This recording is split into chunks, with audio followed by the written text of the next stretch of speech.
नमस्कार, आदाब, सत श्री अकाल और अस्सलाम वालेकुम। मैं हूं मोहम्मद अहमद काज़मी, लेकर आया हूं आपका पसंदीदा कार्यक्रम आपके रूबरू। इस कार्यक्रम में हम आपको जानकार लोगों से, बड़े लोगों से मिलवाते हैं और कुछ ऐसी ख़बरें जो किसी ना किसी तरह से हमारे आपके सभी के एक तरह से रोज़मर्रा की ज़िंदगी से जुड़े हुए हैं और जिस तरह से पॉलिटिकल सिस्टम का जुडिशरी पर असर नज़र आ रहा है, ये बहुत ही गैर मामूली किस्म की सूरत हाल है। अब तक अपोजिशन और दूसरे बहुत से लोगों का ये मानना है कि जो हमारी कॉन्स्टिट्यूशनल इंस्टीट्यूशंस हैं, जो संवैधानिक संस्थाएं हैं, वो इस सरकार में कहीं ना कहीं कमज़ोर हुई हैं।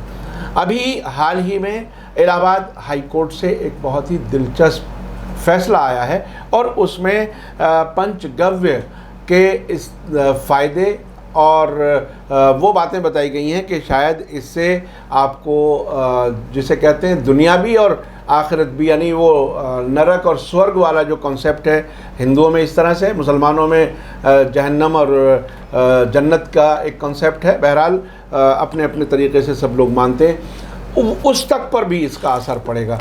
इस पर बात करने के लिए मेरे साथ आज ख़ास मेहमान हैं रविंद्र कुमार जी, जो अध्यक्ष हैं राष्ट्रीय मुक्ति मोर्चा के और पेशे से वकील हैं। बहुत ही बेबाक अंदाज में अपनी बात रखते हैं। वेलकम है रविंद्र कुमार जी, आपने हमें समय दिया मीडिया स्टार वर्ल्ड को।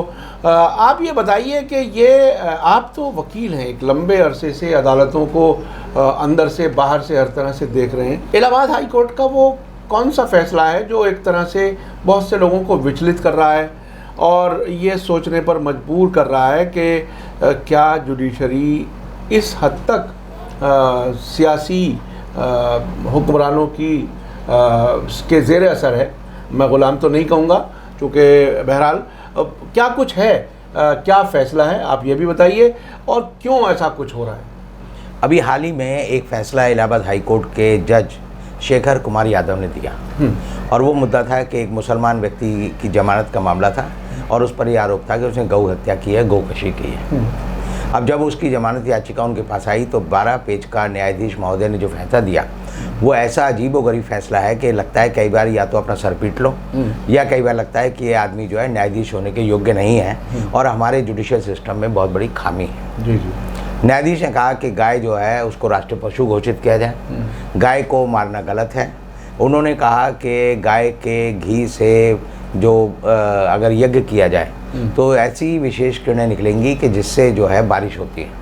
अच्छा, यानी दुनिया में बारिश होने का कारण जो है वो प्रकृति नहीं है बल्कि गाय के घी से जब आप यज्ञ करोगे तो बहुत से लोग एक साथ करें या कोई एक दो भी कर ले तब भी बारिश हो जाएगी? ये उन्होंने रोड मैप नहीं दिया, ये नहीं बताया। उन्होंने कहा कि गाय जो है एक पवित्र पशु है और ये कहा कि गाय का जो पंचगव्य होता है वो जो है अमृत तुल्य है, कई बीमारियों का इलाज करता है। ये पंचगव्य जरा शुरू में बता दें ताकि। अब पंचगव्य जो है एक विशेष टर्म है जिसमें हम मानते हैं कि गाय का गोबर, गाय का पेशाब, गाय का घी, गाय का दूध और गाय का जो दही होता है उसे मिलाकर जब साथ मिलाकर आप जो है बनाते हैं तो पंचगव्य बन जाता है।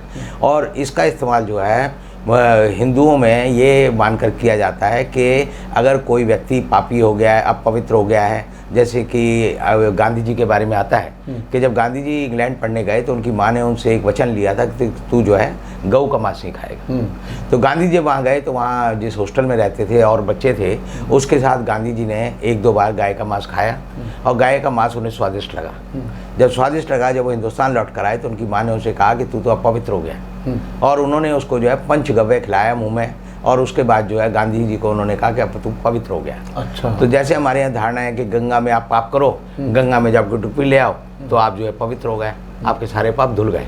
ऐसे ही पंचगव्य को माना जाता है कि अगर आपने कोई बड़ा अधार्मिक पाप कर दिया है, रेप कर दिया है या किसी की हत्या कर दी है या और तरह के पाप कर दिए हैं तो पंचगव्य खाने से आपके वो दोष जो है दूर हो जाएंगे। अच्छा। अब न्यायाधीश महोदय ने यहाँ से भी आगे बढ़कर कहा कि उन्होंने कहा कि मैंने कई बार जो है वेद पढ़े, रामायण पढ़ी, महाभारत पढ़ी, उसमें गायों के बारे में जिक्र आता है और उन्होंने कहा कि गाय की वजह से जो है 400 लोगों को रोजगार मिलता है, एक गाय की वजह से।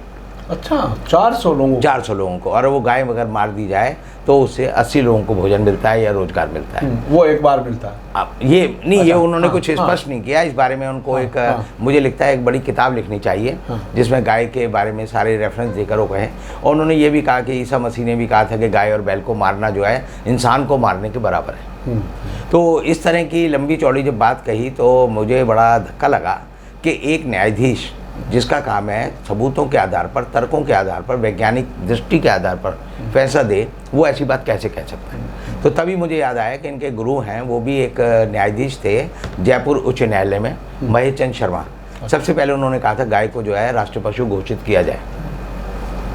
और उनके बारे में जो सबसे बड़ा चर्चित मामला है कि जिस दिन वो रिटायरमेंट उनकी थी, तो रिटायरमेंट दिन वाले जो पार्टी थी उसमें उन्होंने कहा था कि मोर जो होता है वो मोरनी को गर्भवती नहीं करता। अच्छा, यानी वो सेक्स नहीं करता, इंटरकोर्स नहीं करता, वो बल्कि जब नाचता है और नाचने के बाद उसकी आंखों से जो आंसू आते हैं उनको मोरनी पी लेती है और मोरनी जो है गर्भवती होती है। अच्छा, तो अब ऐसी बात जब कही तो उनका बड़ा एक तरह से विरोध भी हुआ। लेकिन जो हिंदू संगठन है उन्होंने कहा कि ये जो न्यायाधीश है महेश चंद शर्मा, इन्होंने हमारे मन की बात कही है। तो मैं जो सोचता हूँ वो ये सोचता हूँ कि मूर्खता पर जो है सिर्फ अनपढ़ लोगों का हक नहीं है, बेवकूफ़ों का हक नहीं है। अच्छा। मूर्खता जो है बड़े लोग भी करते हैं। अब बड़े लोग इस रूप में करते हैं क्योंकि वो समझते हैं कि हमने जो पढ़ा है लिखा है वो ही सही है, और लोग अपनी धारणाओं के बल पे ज़्यादा जीते हैं, सत्य और तर्क के आधार पर कम जीते हैं। जैसे आप देखें कि ईसाइयत में माना जाता था कि पृथ्वी जो है चपटी है, और ये माना जाता था पृथ्वी के चारों ओर जो है सूरज चांद सब तारे घूमते हैं। तो गैलीलियो ने जब ये कहा कि भाई पृथ्वी जो है वो सूरज और चांद के आगे यानी पृथ्वी जो है वो सूर्य के चारों ओर चक्कर लगाती है और चांद जो है वो पृथ्वी के चारों ओर चक्कर लगाता है। तो चर्च ने, आपको याद होगा, चर्च ने, क्योंकि गैलीलियो जो था इटली का था, तो उसे चर्च ने बुलाया और उसे दंडित किया और कहा कि तुमने ये जो बात कही है शास्त्र के विरुद्ध कही है। तो क्योंकि शास्त्र में ईसा मसीह जी ने कहा है, लिखा है कि पृथ्वी जो है उसके चारों ओर सूरज चांद सब घूमते हैं। तो गैलीलियो को उन्होंने कहा नहीं तो हम तुम्हें मृत्युदंड दे देंगे।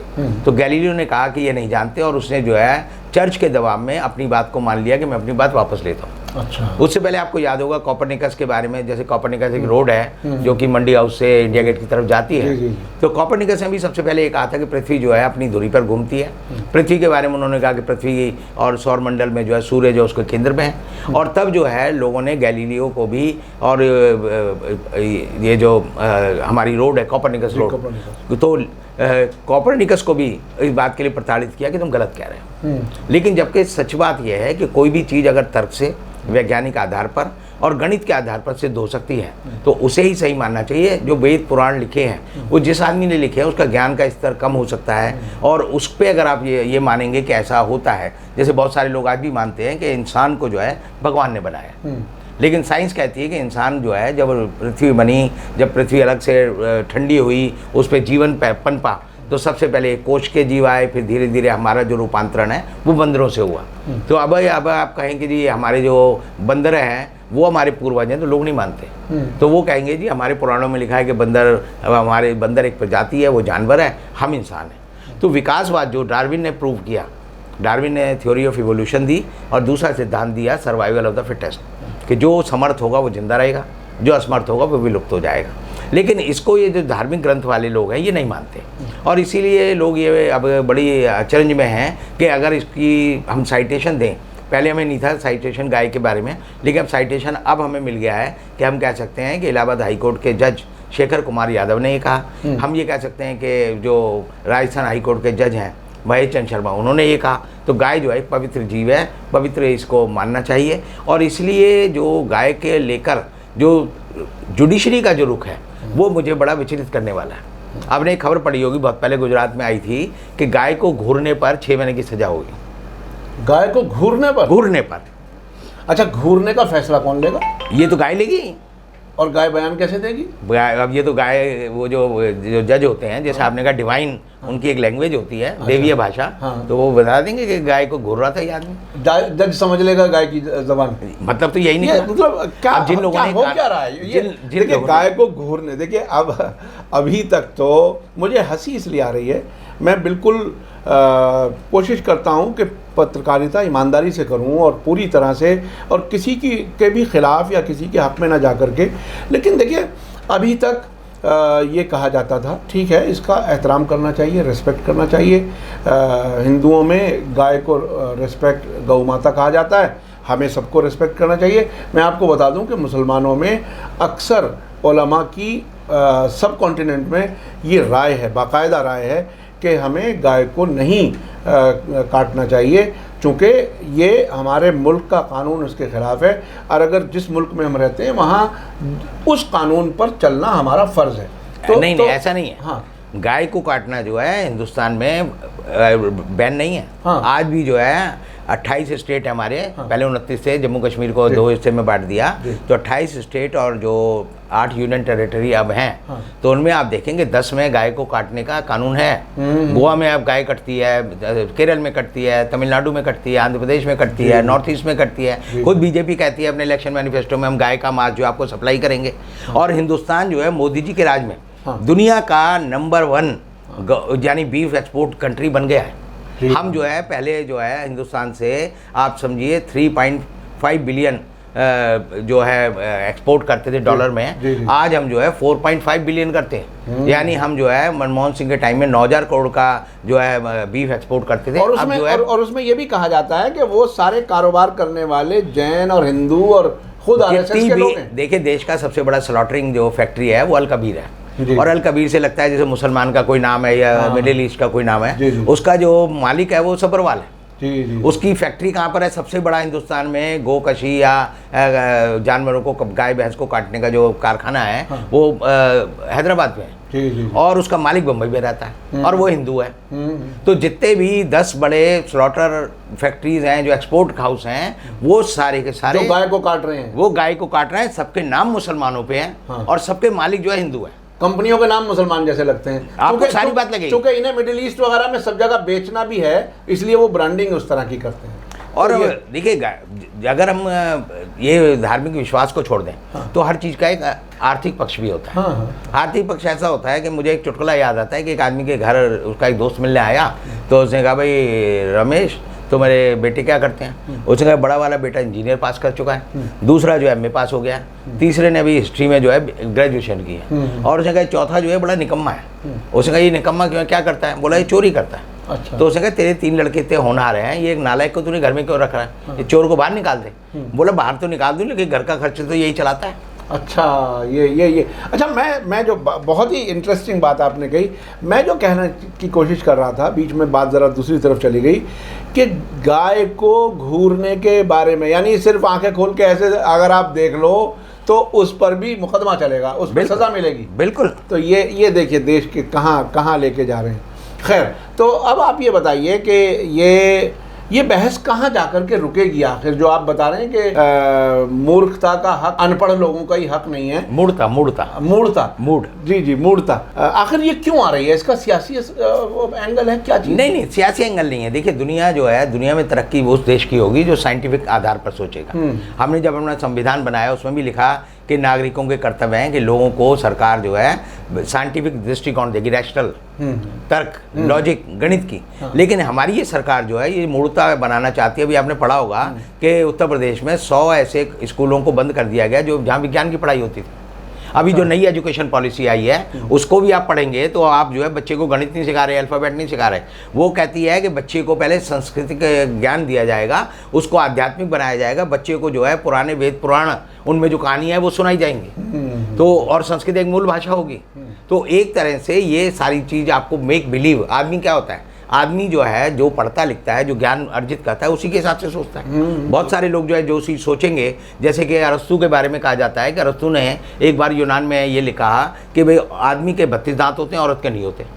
तो आपको बड़ा आश्चर्य होगा कि 14वीं शताब्दी तक पूरे यूरोप में माना जाता था कि औरतों के दांत आदमी से कम होते हैं। अच्छा। किसी ने कोशिश नहीं की कि भाई ये औरत के दांत गिन लो।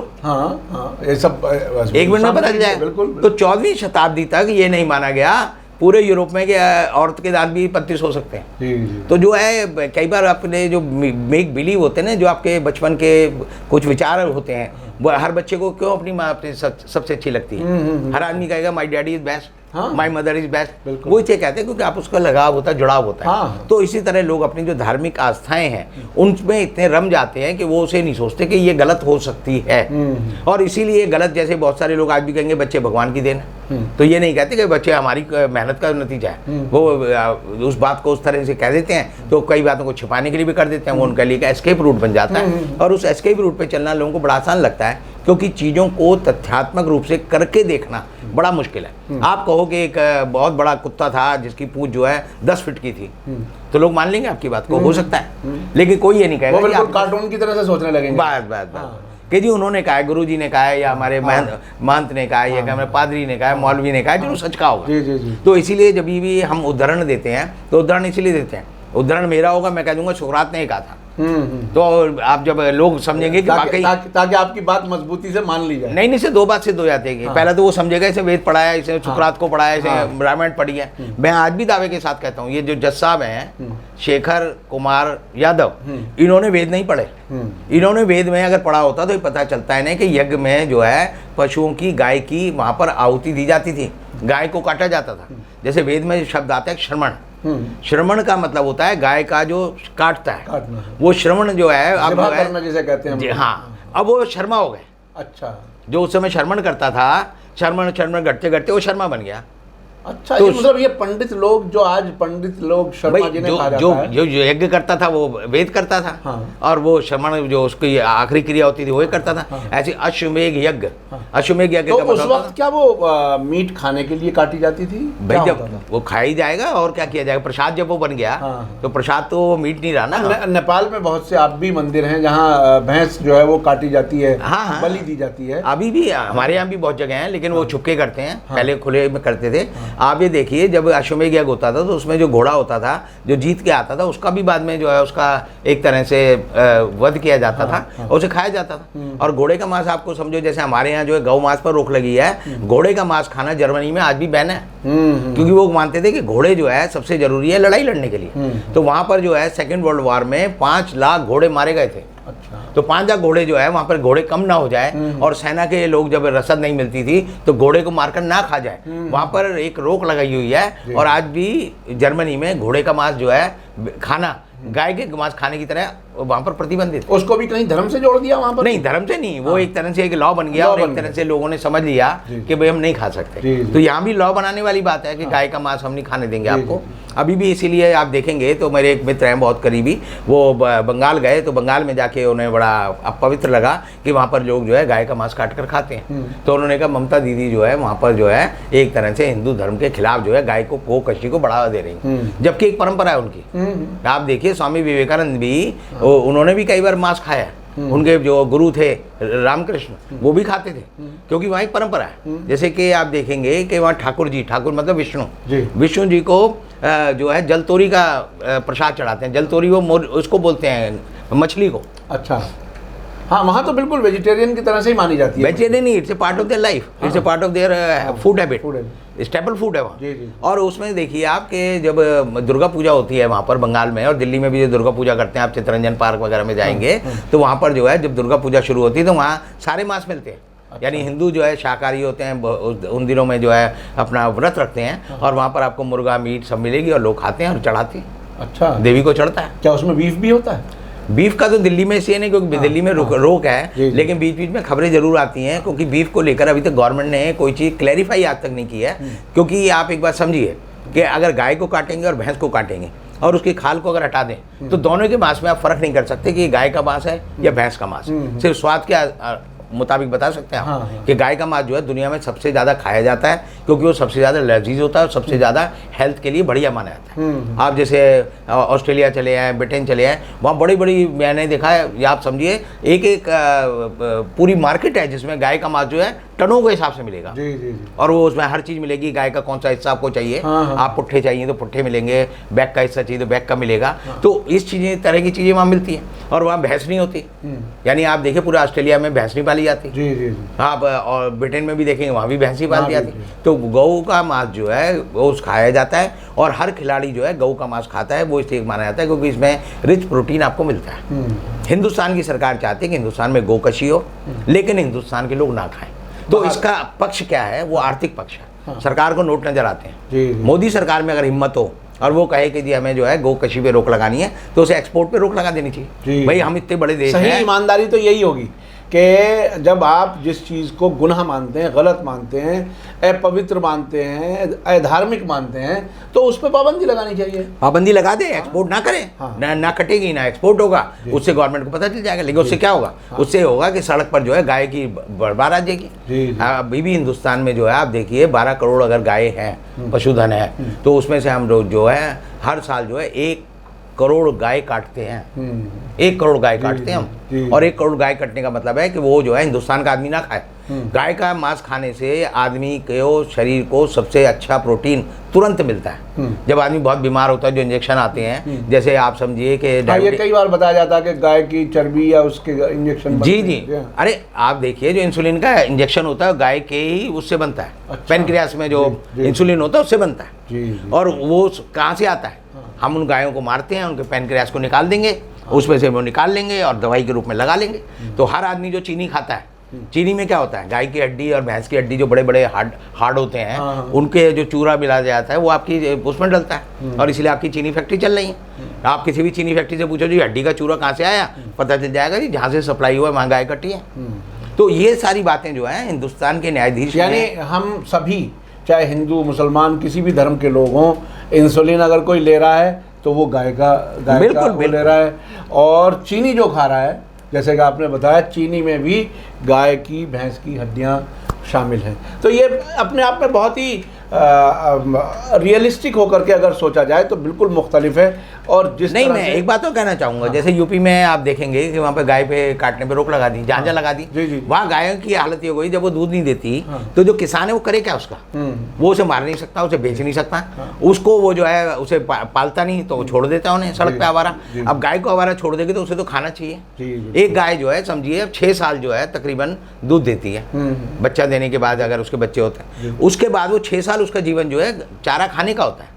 तो 12 साल उसका जीवन है। तो 12 साल अगर गाय जिएगी तो रोज को अगर उसे 200 रुपए का चारा चाहिए, तो किसान जिसे मान लीजिए 2 गाय रख रखी है, 1 गाय रख रखी है, 6000 रुपए का चारा कहाँ से लाएगा? तो गाय क्या करती है, भैंस क्या करती हैं, ये जो है ये सारे जानवर जो है, क्योंकि भैंसे और जो उनके जो बच्चे होते हैं, नर बच्चे होते हैं, वो तो चले जाते हैं सड़क हाउस में। लेकिन गाय जो है लोगों का जो है चारा खाती है, उनके खेतों में घुस जाती है, पूरी की फसल को चौपट कर देती है, उसे खाना नहीं मिलता तो सड़क पे जाके बैठ जाती है। यानी किसान को कई तरफ से नुकसान होता है कि वो जो उसे बेच करके दूसरा जानवर ले सकता था वो नहीं कर पाता, उसका खर्च उठाना पड़ेगा अगर उसे रखना ही है, नहीं तो उसे सड़क पर छोड़ना पड़ेगा, और वो फिर किसानों की फसलों पर जो है वो नुकसान पहुंचाएगी। नहीं, लोगों को मारती हैं। तकरीबन हिंदुस्तान में आपने बहुत सारे यूट्यूब वगैरह पे देखेंगे कि इतनी फोटो आती हैं कि भैंस ने गाय ने लोगों को मार डाला जान से। जी। तकरीबन जो है आज भी 10 लोग जो है कम से कम हिंदुस्तान में, यूपी में गाय और भैंस से घायल होकर मर जाते हैं। जी। इसके बारे में कोई नहीं सोचता। बहुत बहुत शुक्रिया रविंद्र कुमार जी। बात शुरू हुई थी अदालतों के रुख से, लेकिन बात कुछ दूसरी तरफ चली गई। लेकिन ये सब चीज़ें जानना बहुत ज़रूरी है, चूँकि किस तरह से इश्यूज़ बनाए जाते हैं, किस तरह से इलेक्शन जीतने की कोशिश की जाती है, और अंदर उन्हीं पार्टियों की हकीकत यह है कि वो करोड़ों रुपया गाय के गोश्त के ही एक्सपोर्ट से, आप देखिए बीजेपी को सबसे ज्यादा ये जो गाय काटने वाले लोग हैं सबसे ज्यादा चंदा बीजेपी को देते हैं। जी। संगीत सोम जो इनका विधायक है, जो मुजफ्फरपुर दंगों में मेन आदमी है, वो एक गाय की फैक्ट्री का डायरेक्टर है। जी। जिसकी फैक्ट्री में रोज जो है 2500 गाय कटती हैं। जी। और ये तो यही दिल्ली के पास की बात, दिल्ली के पास है। और इनका वो आने वाले समय में मंत्री भी बनेगा, और हो सकता है योगी जी की जगह वो मुख्यमंत्री बन जाए। जी। ये बहुत ही, यानी हकीकत कुछ और होती है, बताया कुछ और जाता है, और अंधभक्त किस तरह से बनाए जाते हैं वो सब, इन सब हकीकतों को जान करके अंदाज होता है। बहुत बहुत शुक्रिया रविंद्र कुमार जी, आपने मीडिया स्टार वर्ल्ड को वक्त दिया। हमारे दर्शक आपको काफ़ी पसंद करते हैं, और आपकी जो बातें रियलिस्टिक होती हैं, हकीकत पर मबनी होती हैं, वो उन्हें बहुत ही अपील करती हैं। इसी के साथ मुझे दीजिए इजाज़त। धन्यवाद, शुक्रिया। जय भारत, जय हिंद। मीडिया स्टार वर्ल्ड के और वीडियो देखने के लिए हमारे चैनल को सब्सक्राइब करें और सीधे नोटिफिकेशन पाने के लिए बेल आइकन दबाएं। और अगर हमारी खबर सच्ची और अच्छी लगे तो अपने व्हाट्सएप, इंस्टाग्राम, फेसबुक और ट्विटर अकाउंट पर ज़रूर शेयर करें।